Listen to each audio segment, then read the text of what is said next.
ये हमारा माई sequel course से रिलेटेड फर्स्ट ट्यूटोरियल है और इस कोर्स में आप उसकी इंट्रोडक्शन देखने वाले हैं कि एक्चुअल में माई सीक्वल है क्या और हमें इसे क्यों यूज़ करना चाहिए। और जिन स्टूडेंट्स ने अभी हमारा PHP का कोर्स का बेसिक कंप्लीट किया है और आगे एडवांस करना चाहते हैं तो उसके लिए वो यहीं से स्टार्ट करेंगे। तो आइए पहले समझते हैं माई सीक्वल है क्या।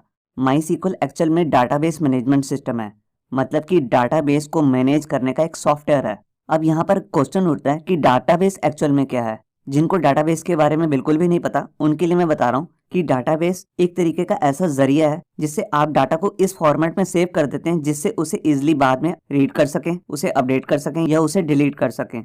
मैं यहाँ पर आपको रियल लाइफ एग्जांपल देता हूँ कि कैसे हम डाटाबेस को एक्चुअल लाइफ में यूज करते हैं। यहाँ देखिए, यहाँ पर हमारे पास एक फॉर्म है। इस तरह का फॉर्म आपने कहीं वेबसाइट्स पे भी देखा होगा या बैंक्स के अंदर देखा होगा या रेलवे बुकिंग पे या एयरलाइंस बुकिंग पे देखा होगा। मतलब कि जो भी ऐसा फॉर्म है इलेक्ट्रॉनिक फॉर्म में जो आप कंप्यूटर पे डाटा सेव करवा रहे हैं, वो डाटा सबमिट करने के बाद या तो आपके सर्वर पे जाता है या आपके सिस्टम पे ही कहीं पर सेव हो जाता है, कुछ इस तरीके के फॉर्मेट में। यहाँ देखिए, जो हमारे पास सारा डाटा था यहाँ पर एक टेबुलर फॉर्म में सेव हो रहा है। इसी को हम कहते हैं कलेक्शन ऑफ डाटा।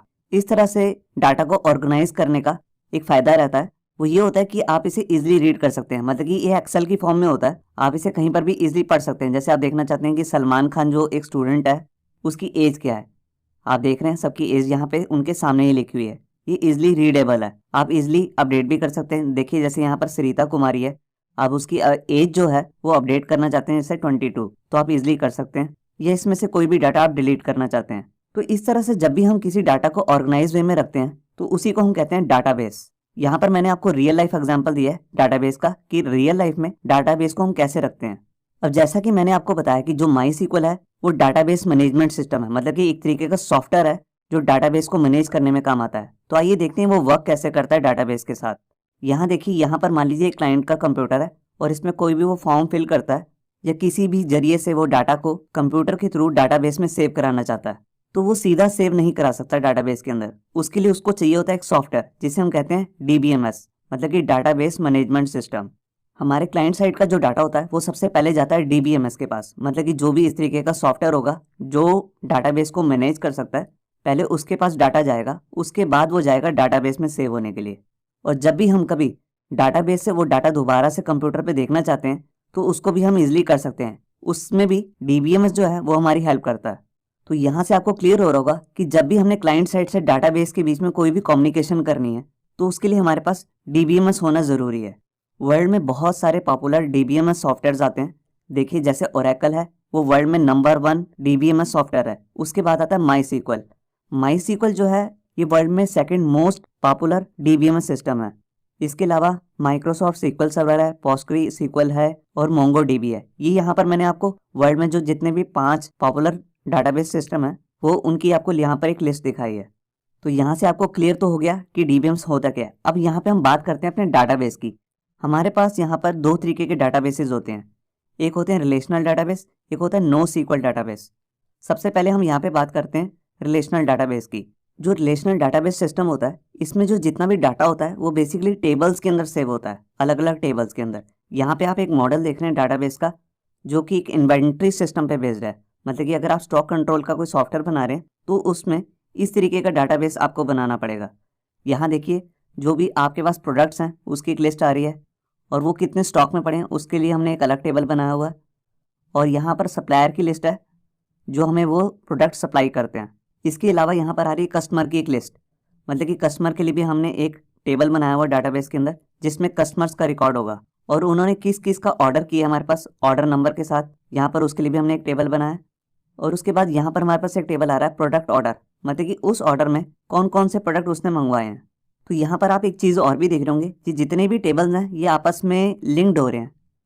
आप देख रहे हैं यहाँ पर हर टेबल किसी न किसी दूसरे टेबल से जुड़ा हुआ है, इसलिए इस डाटाबेस को हम कहते हैं रिलेशनल बेस्ड डाटाबेस, मतलब कि RDBMS।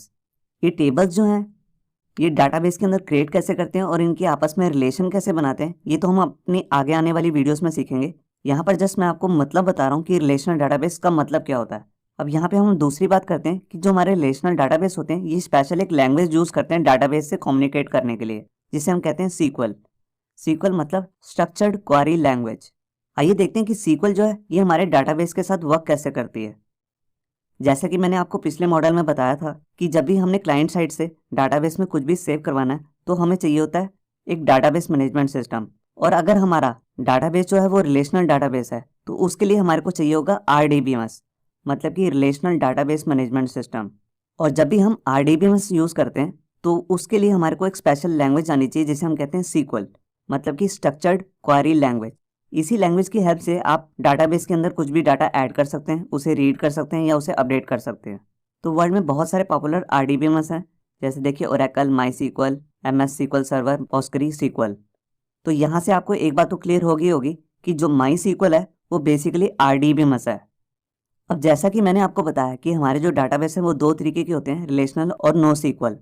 अब हम अपने दूसरे डाटाबेस को देखते हैं जिसका नाम है NoSQL डाटाबेसेस। इस तरह के डाटाबेस में हम किसी भी टेबल का यूज़ नहीं करते हैं, मतलब कि जो डाटा है वो हमारा किसी भी टेबल फॉर्मेट में सेव नहीं होता है, वो बेसिकली डॉक्यूमेंट्स में सेव होता है। और वर्ल्ड में बहुत सारे NoSQL डाटाबेस भी हैं, जैसे कि MongoDB, Redis, Cassandra etcetera. Future में मैं MongoDB पर भी एक कोर्स बनाऊंगा और उसमें मैं आपको बताऊंगा कि NoSQL डाटाबेस एक्चुअल में होते कैसे हैं और ये अलग से कैसे वर्क करते हैं। तो जैसे कि हम इस कोर्स में MySQL कर रहे हैं तो आइए पहले समझते हैं MySQL को यूज़ करने के फ़ायदे क्या क्या हैं। देखिए, जो सबसे पहला फ़ायदा है वो है क्रॉस प्लेटफॉर्म, मतलब कि MySQL का जो भी आपने कोड करना है वो आप किसी भी प्लेटफॉर्म पे कर सकते हैं, मतलब कि किसी भी OS पे, बेशक वो विंडोज़ हो, मैक OS हो या लिनक्स हो, किसी पे भी आप MySQL का कोड कर सकते हैं और उसका डाटाबेस बना सकते हैं। दूसरा जो इसका एडवांटेज है वो है आप किसी भी पॉपुलर लैंग्वेज, जो आजकल पॉपुलर लैंग्वेज चल रही है जैसे PHP, Node.js, Python, C#, किसी के साथ भी इसको यूज़ कर सकते हैं। तीसरा जो इसका फ़ायदा है वो है ये कि MySQL जो सॉफ्टवेयर है ये बेसिकली ओपन सोर्स सॉफ्टवेयर है, मतलब कि फ्री ऑफ कॉस्ट। इसके लिए आपको ना तो मंथली ना रेंटली कोई पे करना है, ना इसको कहीं से परचेज करना है। इसका जो फोर्थ एडवांटेज है वो है ये कि MySQL जो है ये एक RDBMS है, मतलब कि इसमें जो जितने भी डाटा टेबल्स होते हैं वो सारे आपस में रिलेटेड होते हैं, जिसकी हेल्प से आप एक ही कमांड लिख के SQL की मल्टीपल टेबल्स के अंदर से भी डाटा रिट्रीव कर सकते हैं। इसकी जो फिफ्थ एडवांटेज है, MySQL जो डाटाबेस है ये बेसिकली बहुत ज़्यादा फास्ट है, तभी ये बहुत ज़्यादा पॉपुलर है। ये रिलायबल भी है और स्केलेबल भी है। स्केलेबल का यहाँ पर हमारा मतलब है कि छोटी से छोटी वेबसाइट पे भी हम इसे यूज़ कर सकते हैं और बहुत बड़ी वेबसाइट जैसे फेसबुक जैसी बड़ी वेबसाइट है जिसपे बहुत सारा डाटा स्टोर है, उस तरह की वेबसाइट पे भी हम इसे इजिली यूज़ कर सकते हैं। और इसकी एडवांटेज की लिस्ट में जो हमारे पास लास्ट पॉइंट है वो है ये कि किसी भी तरीके के सॉफ्टवेयर पे यूज़ हो सकता है, बेशक वो क्लाइंट साइड हो, सर्वर साइड हो या एम्बेड सिस्टम हो। तो यहाँ पर आपको एक बात क्लियर होगी कि MySQL को यूज़ करने के फ़ायदे क्या क्या हैं। अब मैं यहाँ पर आपको बताता हूँ कि कौन कौन सी वर्ल्ड में पॉपुलर वेबसाइट्स हैं जो MySQL को यूज़ कर रही हैं। देखिए, यहाँ पर है सबसे पहले फेसबुक। जैसे कि आपको पता है ये वर्ल्ड की नंबर 1 सोशल नेटवर्किंग वेबसाइट है, ये भी MySQL को ही यूज़ कर रही है। इसके बाद है ट्विटर, जो कि वर्ल्ड में second most popular social networking website है, ये भी MySQL ही यूज़ कर रही है। यहाँ पे देखिए गूगल, जो वर्ल्ड की नंबर 1 कंपनी है इंटरनेट की, वो भी अपने बहुत सारे प्रोजेक्ट्स में MySQL ही यूज़ करती है। उसके बाद है विकीपीडिया, जो वर्ल्ड की नंबर 1 इंसाइक्लोपीडिया वेबसाइट है, ये भी MySQL ही डाटाबेस यूज़ करती है। और इसके बाद है जैसे यूट्यूब, जैसे कि आप ये वीडियो भी यूट्यूब पे ही देख रहे हैं और यूट्यूब पे जो इतना सारा डाटा स्टोर है वो सारा MySQL के अंदर ही स्टोर है। इसके बाद जैसे फ्लिकर और पिनिंटरेस्ट जैसी वेबसाइट्स हैं जहाँ पर आप इमेज अपलोड कर सकते हैं और इमेज शेयरिंग कर सकते हैं, ये भी MySQL डाटाबेस ही यूज़ कर रही हैं। अब इसके बाद मैं आपको बताता हूँ कि कहीं पॉपुलर जो CMS सिस्टम है, मतलब कि कंटेंट मैनेजमेंट सिस्टम है, वो भी MySQL ही यूज़ करते हैं। जैसे कि वर्ल्ड में जो नंबर 1 CMS सिस्टम है वो है वर्डप्रेस, देखिए वो भी MySQL ही यूज़ करता है। उसके बाद जूमला, ड्रूपल, मजेंटो, इसके अलावा और भी बहुत सारे, मैंने यहाँ पर लिस्ट नहीं दी है, मतलब कि मैक्सिमम जितने भी CMS है वर्ल्ड में वो सारे MySQL ही यूज़ करते हैं। अब लास्ट में हम यहाँ पे बात करते हैं कि हम इस कोर्स में सीखने क्या क्या वाले हैं। देखिए, हम इसमें सीखने वाले हैं कि कैसे हम डाटाबेस को क्रिएट कर सकते हैं और कैसे उसके अंदर डाटा टेबल्स बना सकते हैं। उसके अलावा कैसे उस डाटा टेबल्स के अंदर हम अपना डाटा ऐड कर सकते हैं, उसे अपडेट कर सकते हैं और कैसे उस डाटा को रीड भी कर सकते हैं। यहाँ पर लास्ट में हम सीखेंगे कैसे हम उस डाटाबेस के अंदर डाटा को डिलीट भी कर सकते हैं। ये जितने भी हम टॉपिक सीखने वाले हैं इस कोर्स में, इन सब के लिए हम अलग अलग SQL की कमांड सीखने वाले हैं कि कैसे हम अलग अलग SQL की कमांड से डाटा को ऐड, अपडेट, डिलीट और रीड कर सकते हैं। इससे नेक्स्ट वीडियो में मैं आपको बताऊंगा कि कैसे आप अपने सिस्टम के अंदर MySQL को इंस्टॉल कर सकते हैं और कैसे अलग अलग SQL की कमांड को यूज़ कर सकते हैं। होप सो आपको ये हमारा वीडियो ट्यूटोरियल अच्छा लगा होगा। अगर अच्छा लगा है तो वीडियो को प्लीज़ लाइक करना मत भूलिए